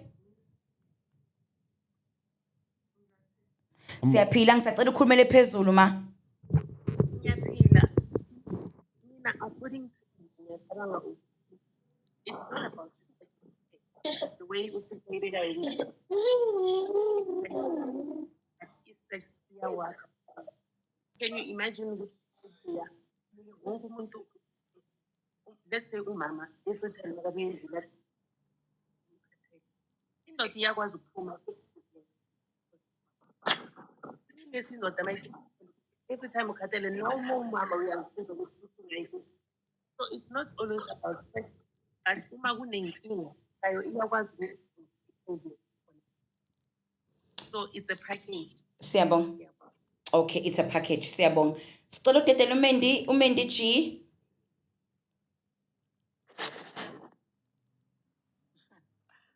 Molweni, Molo. ninjani? Khona Siyaphila. singezwa nini? Hayi bethuna noba i-relationship noba ngumtshato kodwa if ucansi lungekho hayi kuyafela bafethu. Kuyafela. Funeka nazi umuntu ayazi ngobana yintoni enza umuntu wakhe angamnikezi ucansi. Then kudilwe naleyo nto. Kodwa no ucansi, no marriage, no relationship. Finish. Okay. Thank you, Mama. Ake ngifake namo. Siyabonga. Ake ngifake wami ngapha. Ngiqeda ukwamukela uvuka sikhulume. Vuka sikhulume. Siyabonga Bedi, siyabonga sicela ukuthi uzehlele. Baba wami. Niyaphila yini? Sikhona kakhulu ngomusa. Hayi siyibonga inkosi. Igama lami nguSiphesihle ngakaMpembe uvuka sikhuleke le channel. Uyazi mfowethu. Ufunde kabi lapho uxolo kakhulu. Yes baba. Hayi no akunankinga baba. Uyazi mfowethu ngifisa ukuthi ngivumelane noSister Fikile. Sir. Ngiphinde ngivumelane futhi noMadlamini. Yes. Nawe futhi ngiyavumelana nawe kakhulu. Yes. Mina ngiphuma kwisimo or I'm heading to a divorce. Okay. And one of the things, because uma usuya kwi-divorce uyaqala manje uthi noma wazi ukuthi isizathu sokuthi kuze kufike la nikhona isiphi kodwa uyaqala manje uhlale phansi nawe uzibuza imibuzo ethile ukuthi ngabe was I not the reason why this or this is where we are now, you know. And one of the things kufanele uzicheck ukuthi lento yokuspiritualize kakhulu izinto is very dangerous lapha emshadweni. It is very dangerous baba Dlamini. Singayi overlooka nje siyikhulume siyenze kodwa nje the truth of it is very dangerous. Mina ngingafinyelela la ngibuza khona unkosikazi because she was the one owaba sephutheni, not once, not twice, so many times. Now, kwafikela la ngimbuza khona ukuthi mama ngicela ukubuza kahle yini inkinga? Is it me? Ngabe mhlambe ekamerweni angisashayi imizona. Besides zonke lezi ezinye izinto mhlambe ezazi part of noma ezazi lekelela ekutheni sigcina mhlambe sikule situation esikuyo kodwa kwabiza ukuthi ngithi man up a little bit ngingabheki kakhulu ukuthi ke uyena ofebile wenza 1 2 3 kodwa ngeke ngihlale naye phansi ngimbuza ukuthi we madam akungichazele kahle ngabe laphana ekamerweni izinto zami nawe asahambi kahle uyabona but out of the surprise ke waphendula wathi no that is not the case kodwa ngizama ukuveza ukuthi njengoba sikholwa singabazalwane mina ngiyakholwa ngiyumfundisi ngisindisiwe yes so njengoba sikholwa kunezinto abafazi bethu abantu mangabe beyemisebenzini beyala beyakhona bafike bahlangane nabanye abantu abangakholwa bese kukhulunywa izinto ezi-too explicit to a point yokuthi wena la ekhaya because uyakholwa you don't go to that extreme uyabona mabexoxa ngalena uthola ukuthi-ke manje uyahluleka ukuthi azo-introduce ngapha because kuzoba nemibuzo eminingi ekuzofanele ayiphendule uma eseqhamuka nalezi zinto lezi so ngizama ukusho ukuthi-ke i-sex in marriage is not the only thing ngicela ukuveza lokho but it's part it's the big part yokuthi sikwazi ukuthi la endlini ungabikho into engabalansile ngamamazi lento babudlamini ayibalance asilifundizwi asiye enkonzweni asithandaze asishumayele asifike ekamerweni futhi senze okwasekamerweni in all way possible ngayo yonke indlela yonke into eyenziwayo nje bengabuka izinto bebuka le koma TV bebuka koma social media uma befika lana uthola ukuthi thina hayi sithi hayi ngoba siyakholwa ngeke ngikwenze ukuthi mina ngeke ngikwenze ukuthi mina kodwa bayaxoxa mangabe bele ngizama nje ukuveza ukuthi as much as sikholwa kodwa kunezinto ekufanele sixoxe sivuleke ngazo njengamakholo siyabonga kakhulu baba uDlamini ngikaphawula lapha babudlamini kwi-Facebook page yakho kubaba uSV lapha ekhuluma ngeenkinga nje lezi ekhona ngathi sizoye sithi ukuhlangana kunezinto ekufanele ngiyikhulume nawe babudlamini lapho kwi-podcast yakho kodwa nje ungithinte nje eceleni nakunankinga baba ungithinte nje lapho kwi-inbox sishintshelana izinamba ngisacela sithathe uMadlokovu masiqeda and then sizoya lapha ku-real ubaba wami lapha okhona lapho kwi-panel already okay ngicela sithathe uMadlokovu yes 1 minute bazalwane uthi 1 2 so ndlela lapho uzwakala lapha yes 1 minute nje kuphela 1 2 udedele Wena mfundisi nonesi wami. yebo Mna apho ndiya-understand khona ni waphetha amaxhosa lapha otata xa benenkinga bona otata banenkinga mos sometimes otata iimpempe azisebenzi iimpempe azilasti baba nenkinga kodwa thina kufanele siyabekezela thina sihlale thina emshadweni sibekezele kodwa utata xa inoba nguwe mama akabekezeli ahlale yena abekezele ba umama unenkinga aphinde the same tata onenkinga yempempe aphume ayoshita understand nation and abafuna ukukhuluma ngenkinga zabo nokuthi afuna ukukhuluma abakhulumi ngenkinga zabo so beblame abantu abangomama bathi baza kuthi besoyika siyabothuka kodwa esitratweni bayabuya i-mic nisho yiphi guys i-mic le sivale i-mic le noma ngivale eyami volume yiphi mic no wena mele ukhulume kule for abantu bethu be-podcast basa ngivale shuthi iya-disturb akubona ngale hayi no need can okay all right mhlambe bashe yakho makhuluma i-guest okay ngisacela ukuthatha uLondiwe 2 minutes bazalwane 2 minutes Londiwe qaphu bese sidedela amakholwa ngale amakholwa avivile ngapha Bona yebo iqiniso sex shado yes but sengisho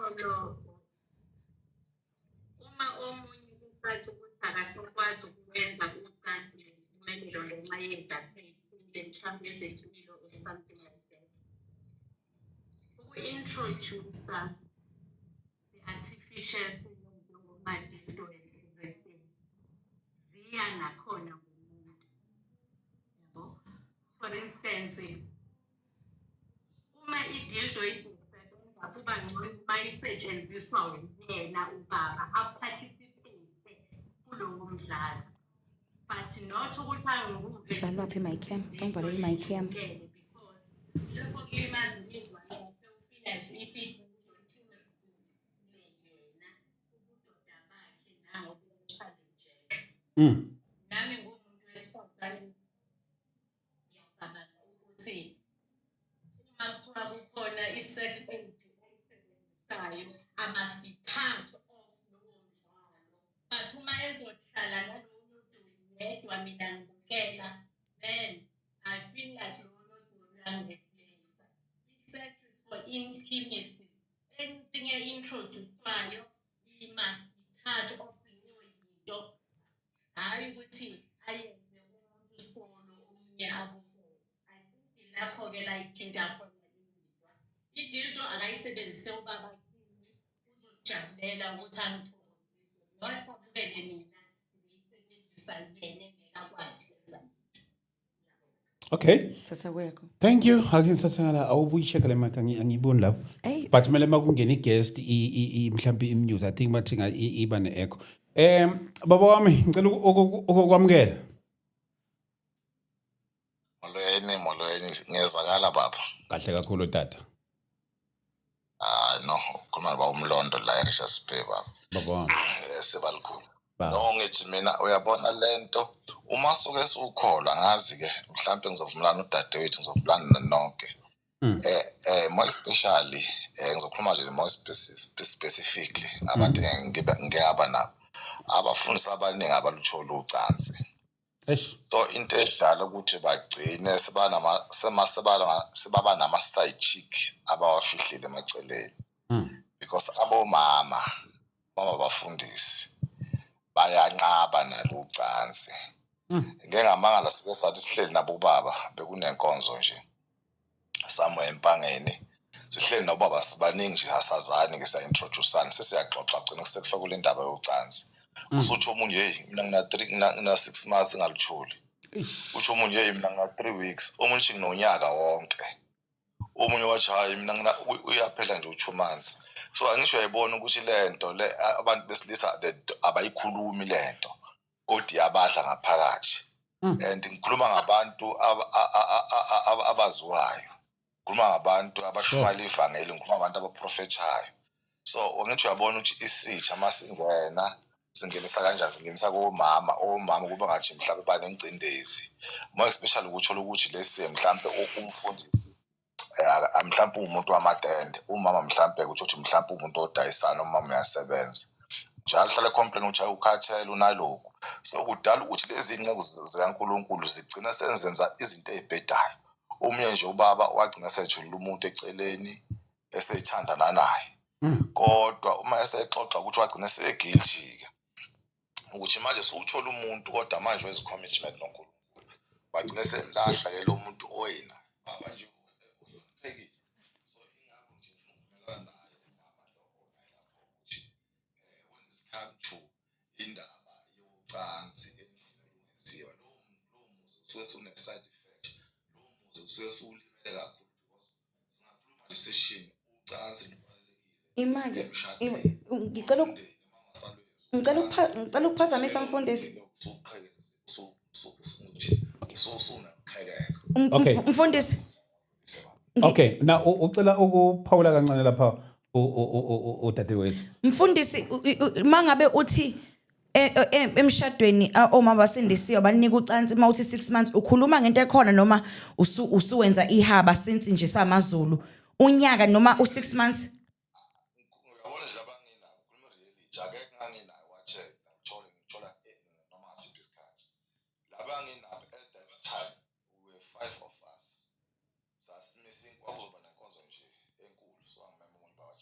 Yes.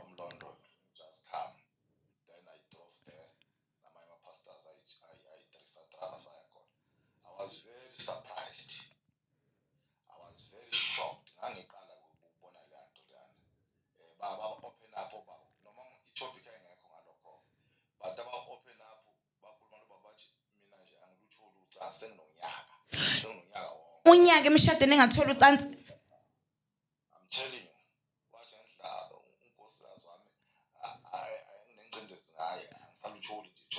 Ha. Hayi ngeke. Hayi. Lungile baba wami siyabonga kakhulu. Unyaka emshadweni. Thank you so much baba. I don't know if mhlawumbe ukhona nabo lapho mhlawumbe singathatha 2 then singasagcina then sivale. Ngibona nobaba uMthobisi lapha ngicela ukubingelela baba sikwamukela. Undani bethu Sikhona kakhulu baba singezwe nini? Akekho ufuna ukungena guys. ngiyaphila kakhulu futhi ngiyaphila Yes sir. Ngiyamuzwa baba ngiyayizwa futhi topic ejulile le Yes sir. kodwa umuntu osifazane once wanxusutsha ucansi endlini ujabula kanene. That's my friend umuzwa wami ukukala lo. Number 2 indoda bafowethu Cho mama shaya impemba ngithi inkinga befundisi baba spiritual kakhulu befundisi Yes. Nikho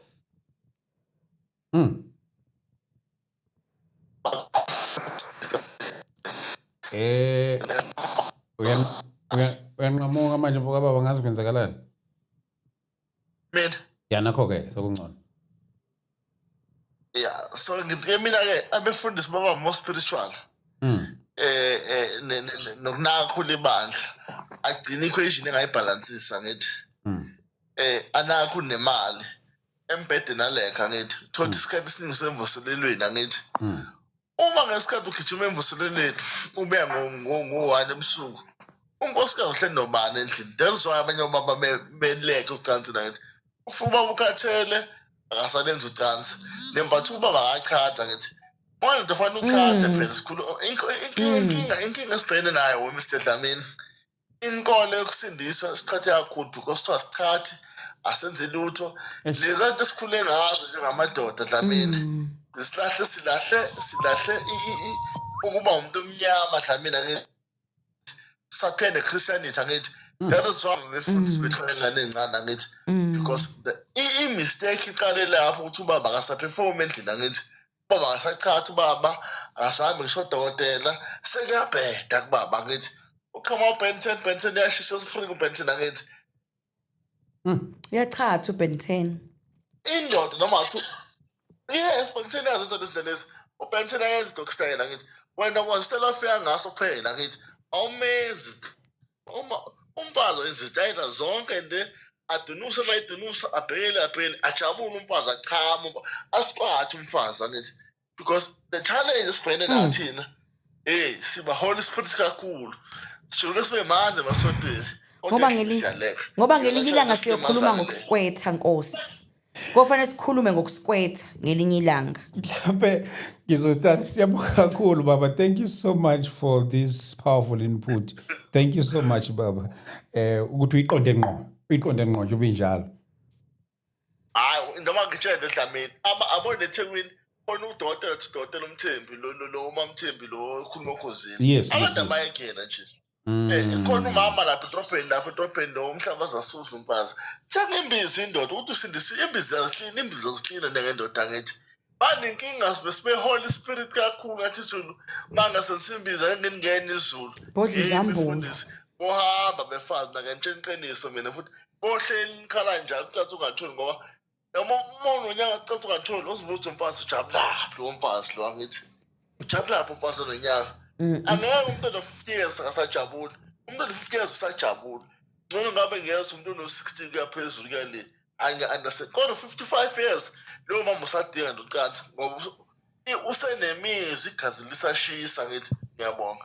Thank you so much baba. Siyabonga. Thank you so much mphathwami siyabonga kakhulu baba.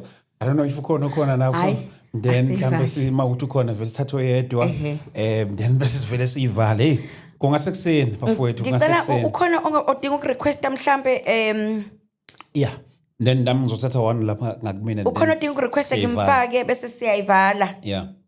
Uma yekhona ngicela ukuthi enabantu bese ungabuthi Dlamini mayikhona uzoyilokho njela yena. Okay. Uma ekhona la just one more person ofisa ukuphawula and then sesayivala.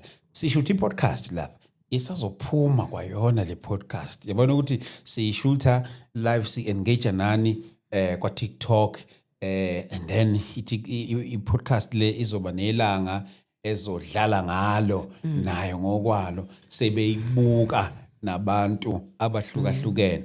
Ngiyazi ukuthi mhlawumbe abanye abantu ekakhulukazi mhlawumbe nabazona bakhona abazona into ukuthi hayibo Ngikhuluma kanjani ngezinto ezinje? Ngiyabazi laba bakhona ngeke bangaveli futhi la ngiyabazi. Ngikhuluma kanjani ngoba le platform yabazalwane. Yes. How come you talk about such Yes. things kwi podcast yabazalwane? I think ezinye zezinto nathi sometimes we are lying to ourselves. Ilento eshayayo we ST ukuthi sabazalwane siyathanda ukunika ipicture engekho eyamanga. We lie to ourselves, we spiritualize yonke into. Yabona uqedile ubhuti okhulumile wathi intshuma futhi abantu abashaya kakhulu it's pastors. Uyabona labantu abashumayela umsangano bafowethu. You understand? Because uyabona nje baxube nje izinto angazi ngizothini and into uNkulunkulu angayishongo. Umuntu omnyama nje guys uyaphalaza. Umuntu omnyama uyachatha. There's nothing wrong with cleaning in a system. You understand? Umuntu ngoba naki into yena engayifuni bese yenza ngathi kuba lento iwrong. Ushubana insindise engekho. Instead ukuhlanganisa umuntu noNkulunkulu kuphela kuba uNkulunkulu ozonikeza umuntu imanual ukuthi hamba kanje endleleni. Because ngempela abafana uthola omakoti. Mina I deal with abantu abashade omakoti. Bese kadina amadoda kuyakhonjwana. In fact omakoti bakhomba obaba ukuthi babanika ucansi because basihlezi bengekho baba weak abekho romantic.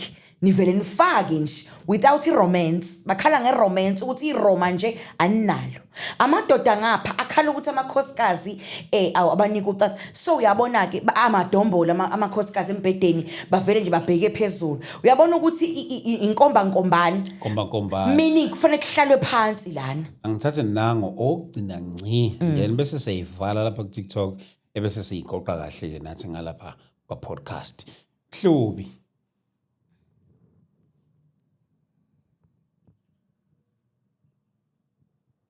Ehlubo elikhulu. Engathi kasizwa lapho mama. Uyasizwa mama?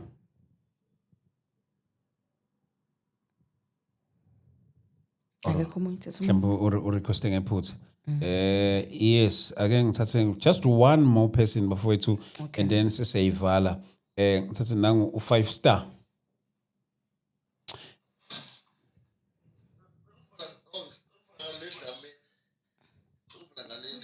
Yes.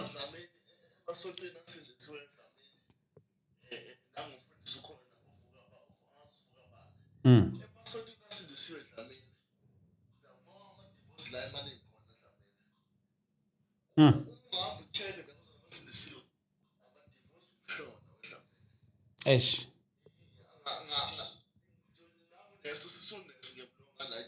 Yes.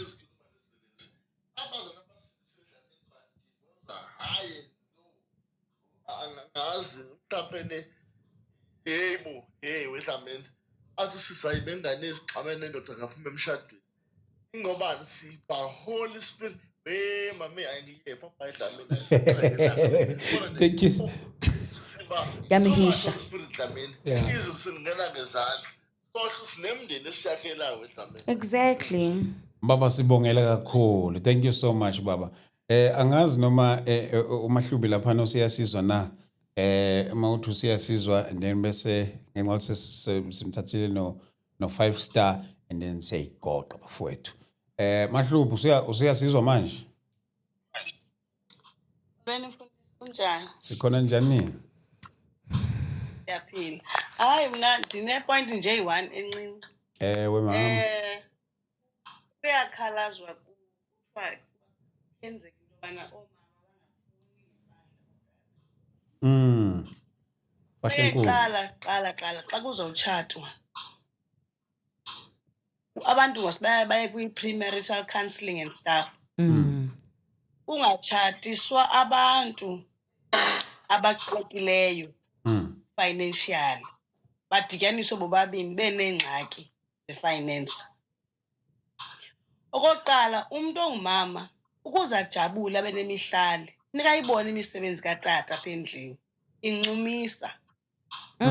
Ewe ke kuyayiwa enkonzweni yasesondweni kuyiwe kwenziwa abantwana umama ucinga ahead mama xa nisiya enkonzweni yasesondweni ingqondo kamama ithi sizomitha sizala abantwana lo bhuti uNceku uzabondla ngantoni abantwana bethu Lesilapha emtshatweni ke usitshatisiwe. So yonke le njabulo ifunwayo yesondo ngotata abakhalazelayo ingasi bebalance. Ewe fine zikhona i-counselling, zikhona everything. Bakhona ne-issues ke ezidibene nama-child traumas and everything ebantwini. But kuye kubhalansiswe i-availability ye-resources kulo mtshato sikuwo. Awuzukwazi ukunifetsha nilambile. Yazi lokufetha. Yeah. Ukufenda.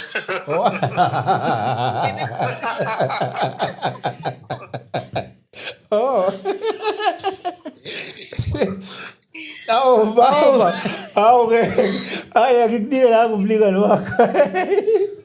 Ngikuzwa kakuhle, ngikuzwa completely I understand you. Soze ukwazi ukuthi ufethe ulambile ngoba udinga amandla kwakhona. Udinga amandla mama. And then uphinde kwawena ungusista usebenzela lo bhuti. Uphinde endliwe nguwe. Uphinde umkhulisela abantwana. Ewe. Ukhuthale uquqa ebhedini uquqele lo muntu. Uzondizuma njani ndilambile anginakutya awundincumisi sizozumana nje ngeke undifethe ngingancumi Kwaseqayenxa uthetha uba ne-counselling zibalekile kudilishwane ne-child traumas zekhapu zombili ngoba sibe ecaleni indaba yoba ndilambile isimilo sakho tata xa uthetha jabulisi ayiphelisi imizwa yami uyakwazi wena uza nabantwana bakho owawubafumene before nditshate nawe indlela onditreata ngayo apha endlini nabantwana bakho ondiphathele bona ayindivuseli imizwa ncam qala ke ngosithi asilalani ayoseksi qha into yenza kube mnandi kuqala esimilweni qala silungisane kakuhle sivisisa ndijabulise ndiyinkosikazi yakho ndivise kamnandi mnyenam nam ndiza kuvisa kamnandi indaba yomtshato it's not only about mna funeke ndihloniphe umyenam ndicela sihlonipha respect is and so as love awukwazi ufuna uba mna ndisondikhothama ndihambe ndiyophangela ndibuye ndigoba umqolo wena uyoshumayela ententeni uphethe itawula emhlophe ubile isheti emhlophe imdaka funeka ivaswe ndim ndiphinde mna ndiyophangela ndize nokutya ndithenge ukutya ndenze yonke into ndimane ndiucuthele ezibhuku zakho ndiphinde ndize ndizibe nkulu ngoba uyatyeba uyabhitya yonke into uyafasta uyagain weight uyayeka uyathini ndim ndiyehla ndiyenyuka ndenza yonke into iranaron kule ndlu yenziwa ndim ndiphinde kwamna funeka ndivukelwe ndifenquze kwakhona yonke ndifunwa kum bangcwele ivangeli mayibalance mazihanjwe ezi-seminars kungashunyayo lesimeni ekwisemina kuthethwe nge-issues ezi-affect umtshato phangelani botata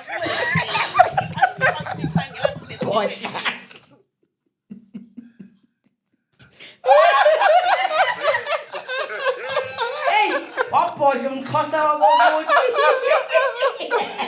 wabhodla umxhosa wakokuthi man you know Dlamini usisi engakavali ne usisi engakavali that's one thing I realized ngihlala Cape Town mina ngihlala with Xhosas you understand Cape Town Dlamini uyamuza lo sisi lo ukhuluma uthethe inyani kanjani amaXhosa they are not like Zulus amaZulu ayamboza inyani iqiniso ayalimboza amaZulu uyamuza lo sisi uthini uthi it's not about sex mangilambe ngizofenda ngani ngilambile uthi thu wena uyabuya ubilile kade ushumayela lapha ujwiba ithawula lelimhlophe lapha ya uchweqwa unjani awusebenzi wondliwa yimi unakekelwa yimi kodwa ufuna ngifendile futhi ya understand ngizofenda kanjani amandla anginawo ngoba ngilambile kufendwa ngamandla lapha Mfowethu mina ngicela siva le amaXhosa man 5 star Xhosa man ukuyiphosa kuwe lapha bekudala kumele ukhulume phangelani botata uthi mama phangelani botata siyafa uyoshumayela ubile xhopho asinikeze na umbukelo wethu okugcina yes 5 star baba wami kahle kakhulu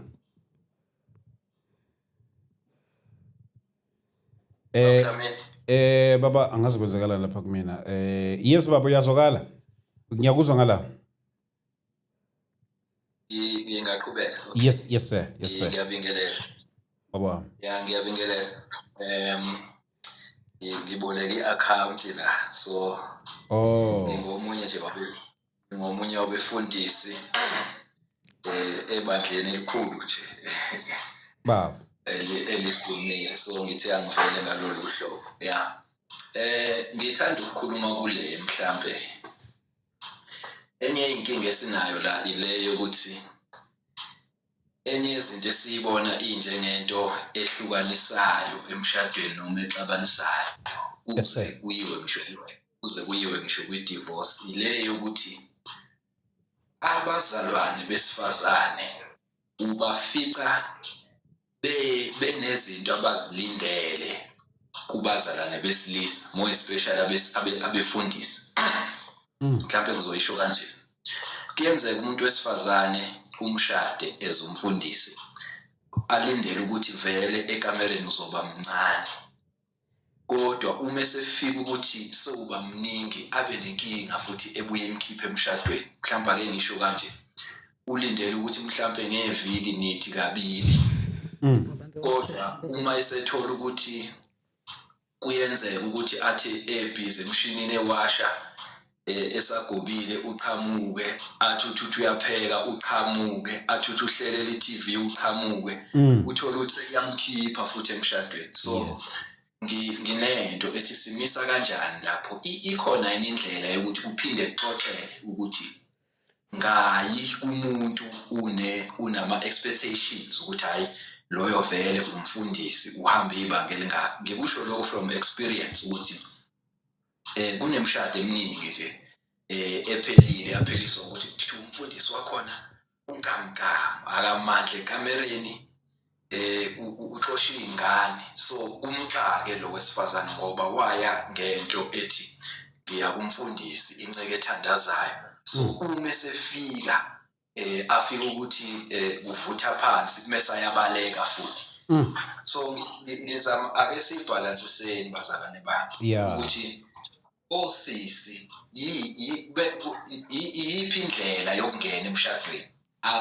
Akangene azi ukuthi ungena nomuntu noma angene azi ukuthi ungena nomuntu ngokwetitle ukuthi umfundisi noma angene azi ngoba ishayile lapho. Ngicabanga ukuthi futhi iside elingathintwa uzwa ngoba naku sebekhuluma bodwa osister sesidivosile kuthiwa hayi loyo nje ngingambone umfundisi evuthanga ke pulpit ulithanda kabi ucansi unedimoni lo cansi.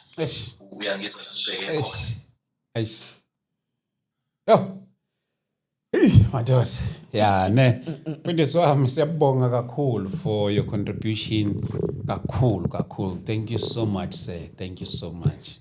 Kodwa ngicela ukuyiphendula lena. Ufuna ukuphendula ethi ngibambe ngicela ukuyiphendula lena. Uyabona nje emhlabeni into engiyibonayo guys akuqondani. Angazi kudalwa yini abathanda ucansi bashada nabangalithandi, abangalithandi bashada nabalithandayo.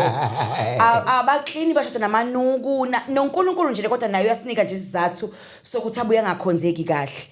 Ngoba ngempela le statement eshow baba ngempela mina nje siyangimangaza ukuthi khona umuntu nje axoshela ucansi thina saphumela ukuthi hey guysini ibangelula ka lento ukuthi kanti uNkulunkulu wangangiqondanisi ibona le nto le. But engingakusho ukuthi futhi enye into uyabona guys uma ngabe especially abefundisi badume njengabantu abangasebenzi very obvious zoba active because awukhathali. Women, guys, but most of pastors, but they are married to teachers, they are married to nurses, they are married to what? Hey guys, ayakhathala amanesi. Ngeke uhleze umhlomo ucansi nje because wena vele uhleze ekhaya wenza lutho. Abefundisi bamanje abasayingishe ibhedlela ukuyothandaza. Uhlala umuntu imini yonke aqhofoza amaqanda nobhekeni. Angene ku social media awenze lutho literally. Ngiyabuya mina ngiphuma emsebenzini kade ngibhizi nama patient ungifuna ucansi every day. Uyabona ukuthi izoxabanisa vele? Because literally abasahambela abagulayo, abasahambe emajele, abasahambi sekuhlala ekhaya nje badla amaqanda nokudla. Avula ifridge. So lo muntu vele uzohleze ecabanga isex. Mina. Ake sithi kuyenzeka ke mama sisebenza sobabili. Kodwa esikhathini esisitholayo uthola ukuthi ucansi eliningi oluvela ngakuwesilisa. ake singiyayizwa leyo ukuthi mhlawumbe kube khona ungasebenzi nosebenza njalo. Kodwa mhlawumbe ake sithi kubalansile in terms of ukusebenza. Kodwa kukhona lo olivila phelayo ucansi nomunye uthola ukuthi ulikhuthalele. Sihamba sifike phi lapho bazalwane bami? Simisa kanjani? Ukhona kumele ukuthi azaphume emshadweni, aphume ne-microphone, estradini, nimbona nje shumayela kanje, ulithanda kabi noma simisa kanjani, sixoxa kanjani, siyibhalansisa kanjani ngoba into ekhona ngeke size siyibaleke. Mhlambe angisho lokho ukuthi mina ngikhuluma ngibuye nama-comment ukuthi mhlambe sekugijelana okuyilwane. Cha, sengisho nje lokho ukuthi uma nje kuke kwaba nesimo sokuthintana, uyabona lento ukuthi uyadlula uyosikhelela amanzi, umfica umama uyapheka ekishini, uthi ukushayisana nje naye kancane bese kubilo kokuthintana. Kube lento ukuthi nithi nibambe i-remote, alula isandla nawe ulula isandla, nithintane bese ziyasuka. Uyabona nje ngisho lezo zigabanyana ezenza ukuthi kusuke kujabulekile, nokuthi ukuthi kukhona mhlambe oselandelela omunye kakhulu. Sibhalansisa kanjani bazalwane ukuthi khona umzalwane ungazaphume emshadweni ephumela nje ukuthi uyasha imini nobusuku amemeze kuzobe ngathi khona owenze, ngoba into esuke isale isithombe sokuthi kube ngazathi khona onedimoni elithile. Ilapho engifunda yakho iphuma sengazathi khona onedimoni elithile, hayi loyo udimoni lecansi kabi udinga i-deliverance kuyale. So sibhalansisa simise kanjani? Mhlambe mfundisi nakhona kumele ukuthi sibuze, ake sicalculate ukuthi bazalwane per week ucansi fanele silenze kangaki, ngoba mhlambe sizothi too much kanti umfundisi ukhuluma ngo6 in 7 days. Mhlambe sithi too much kanti ukhuluma ngo2 in 7 days. You understand? But ayikho nje into ekhalisayo lapho ukuthi umkhwenyana wakho active, because njengoba ngishilo guys, stop spiritualizing everything.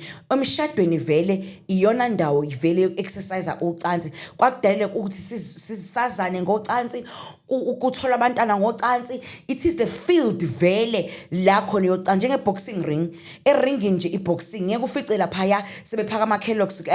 Nasemshadweni ke indawo yethu nje yokudlala ucansi emshadweni. Niya understand?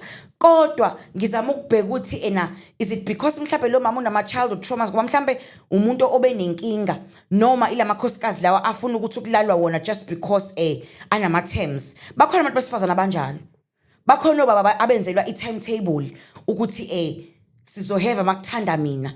I've discovered that mhlambe in a week yipi i-relationship healthy healthy noma umshado healthy per week kumele ucansi abantu balwenze kangaki bese sithi no, that relationship is healthy. Mhlambe ngiyabuza per week nje ake sibe neqiniso ukuthi kwi relationship nje healthy nje per week kumele kulalwe kangaki. Ngicela nje lo mbuzo from omama no baba. Ngiyabonga. Thank you.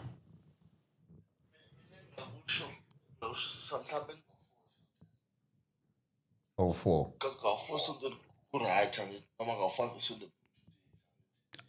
Ake sizwe nabo mama kulabo mama balapha kwipanel. Mhlawumbe mama ufikile kangaki mhlawumbe? Maybe I 4. 4 times a week. 4. Bakhathala phela sibuye emsebenzini naye ukhathele. Uthumendi no limits. Hlubi kangaki? Uhlubi ukahle kakhulu afaqe. Hayi ndithi mna xa utshate nomuntu i-love language yenu iyayifani. Kuyakwenzeka noba nikhona i-misalignment ekhoyo eyenzekayo phakathi kwenu kade uwebhodi ucansi nomntu wakho. Xa unomyeni nitshatile, you don't count when to have it or how many days should you guys have it. Xa ninobayi-2 nidibane enjoya nobabini. Nobayi-2 anytime you guys meet you enjoy each other. Then ke ngoku kuyenzeka uba siyakhula, siyasebenza, sikhulisa abantwana, sine-responsibilities ezininzi, siyajima, sizikhipha busy, siqala namabhizinesi amancinci ecaleni.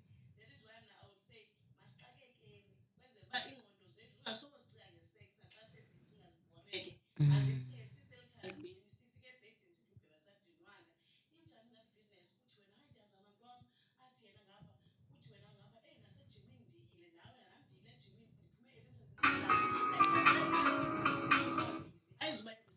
volume.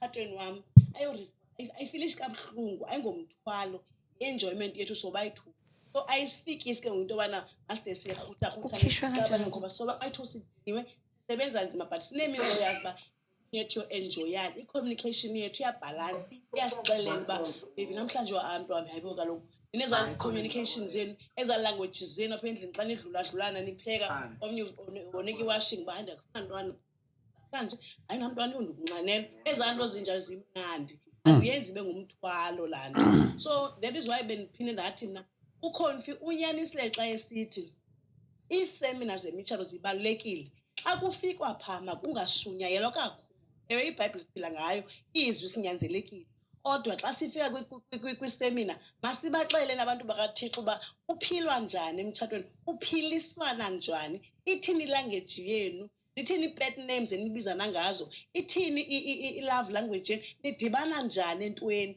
ithini into enenza niyivane nibe united because i-sex xa nitshate ningumama notata ayingomthwalo yi-communication yilanguage lapha endlini uyaba kukho abantu abatshate bezii-buddies bayenza every day ayingomthwalo kubo because ilanguage yabo inye abana-stress omnye xa ngelantshi mntwam siphangela kwindaweni ekufutshane sobayi-2 hayi masithi nje ngelantshi sibe innocent phambi kwabantu senditsho uba ayibi ngomthwalo ayibi responsible awufilishi ngathi yowubulala umntu because nizixakekisile nobabusy nibhizi omnye uqale i-Sunday school phayana uyatayipa emsebenzini ubhizi uyazibuza uba ndingabathini abantwana nge-weekend omnye and it's not a matter of bophangela baneside hustle xakekise ngezinto ezinokrestu ezikokhayo uba ngumntu onokrestu uba ngumntu onebhizinesi uxakeke kakhulu busy keep up busy nasekhaya ubomi bomntu oxakekileyo uyamhambi uyaqhubekekisa ebomini Asivalele mina. Wow, bafowethu. Thank you so much. Ngiyithanda Yes, i-comment siyabonga. ka Masishi uthi I don't think we held relationship kuyabalwa. Lento happens automatically uma izinto zimi ngononina. Yes, bafowethu ngiyabona kusana abantu abasa So requestayo kusho ukuthi due meaning to time. if your relationship is healthy there's no limit nje kungenziwa nje besho nje umama ukuthi it can be every day Tell our yeah. shuthi lungangenziwa nje ucanze there's something wrong. Tell our yeah. Okay. Bafowethu ake sibonge kakhulu. Thank you so Siyabonga. much guys. Siyabonga kakhulu. Ngiyazi nabanye bebesa requestile sizobuye simthole uConfi.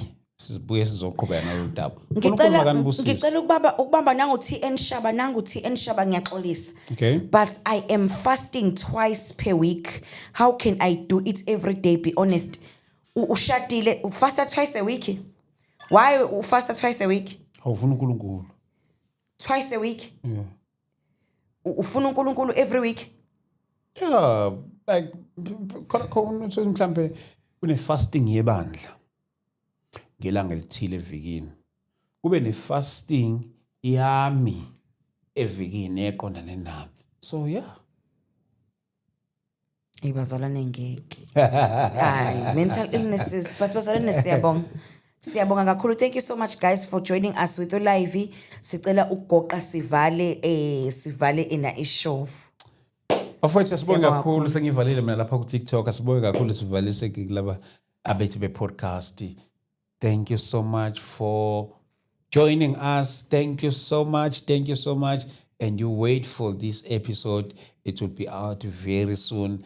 Even for those who joined us late, they'll be able to find the longer chat of this podcast. Thank you so much. And I encourage each and every believer to attend seminars, marriage seminars.